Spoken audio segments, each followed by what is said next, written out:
শাশ্বত ভারত কথার মধ্য দিয়ে চালিত সকলকে স্বাগত। মনের কথা এই সময় বিষয় মৃত্যু প্রসঙ্গ। এটা দ্বিতীয় পর্ব চলছে। এর আগে আমি প্রথম পর্বে বলেছি মৃত্যু সম্বন্ধে, আর দ্বিতীয় পর্ব চলছে। বাঁচা এবং বাড়া সাধারণ জীবের উদ্দেশ্য হলেও মানুষের তা হতে পারে না। যে নিরাপত্তার তাগিদে মানুষ বিবর্তিত হয়ে চলেছে এবং চূড়ান্ত অবস্থায় মানুষ শরীর লাভ করেছে, তা কি এই শরীর পেলেই সম্পূর্ণতা পায়? না, পায় না। মানুষ কোথায় মজবুত বাড়ি, গেট, দরজা, জানলা, তালা, চাবি, আইন, আদালত, প্রশাসন, পুলিশ, মিলিটারি, কত কিনা সমাজে সৃষ্টি করা হয়েছে শুধুমাত্র নিরাপত্তার জন্য। কিন্তু এ সমস্ত থাকা সত্ত্বেও কি মানুষ নিরাপদ? এছাড়া রয়েছে রোগ ব্যাধি, তার হাত থেকে বাঁচার জন্য হাসপাতাল, nursing home, doctor, surgeon, operation theatre, intensive care, আরও কত কি। মানুষ স্বাস্থ্য পরিষেবা ভালোভাবে পাওয়ার জন্য বেশি করে শহরমুখী হচ্ছে। তা সত্ত্বেও মৃত্যুকে জয় করা গিয়েছে কি?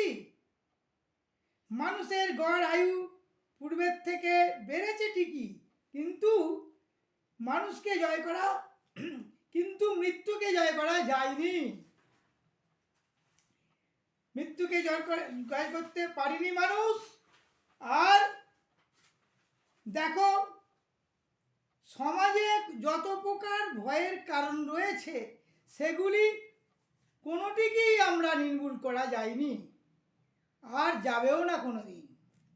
একদিন তো মরে যেতেই হবে, এই কথাটি ভুলে যেও না। মৃত্যুর ভয়াবহ দৃশ্যটি মনে রেখো। মৃত্যু পথযাত্রী মানুষের শরীরের ঘৃণিত অবস্থা মনে রাখো। তার দুঃখে ভরা নীরস চোখের বিহ্বলতাকে ধ্যান করো। তোমারও একদিন এই দশা হবে। হে মরণশীল মানুষ, তোমরা সত্যকারের বিচক্ষণ হও। সারা পৃথিবীর মানুষ যখন মরছে বা মরবার প্রস্তুতি নিচ্ছে, সেই সময় তোমরা দিব্যি লোভ, মোহ, তৃষ্ণায় ভরা জীবন যাপন করে চলেছ। তার সাথেই চিন্তা ভাবনাও করেছ যে অমুক কাজে যে যতটা লাভ করতে পারি, তমুক কাজে যেন ততটাই লাভ করতে পারি, আরও কত কি, তাই না? আমরা এই লাভ করতে গিয়েই তো আমাদের চরিত্র পরিবেশকে সর্বদা দূষণ করে চলেছি। আজ আমাদের এই চরিত্র ও পরিবেশ দূষণের যুগে একমাত্র জপমালার মন্ত্র হোক মরণ। আর এটাই একমাত্র চিরন্তন সত্য। আর এই মন্ত্রই আমাদের চরিত্র ও পরিবেশকে সর্বদা দূষণ মুক্ত রাখতে পারে। দস্যু রত্নাকর এই মন্ত্র জপ করেই শেষে বাল্মীকি মুনিতে পরিণত হয়েছিল। ওং শিব বস্তু। শুনতে থাকুন তৃতীয় পর্ব। মরণ নিয়ে আরও কথা বলবো। চলতে থাকবে আমাদের ইউটিউব চ্যানেল শাশ্বত ভারত কথাতে। জয় ভারত।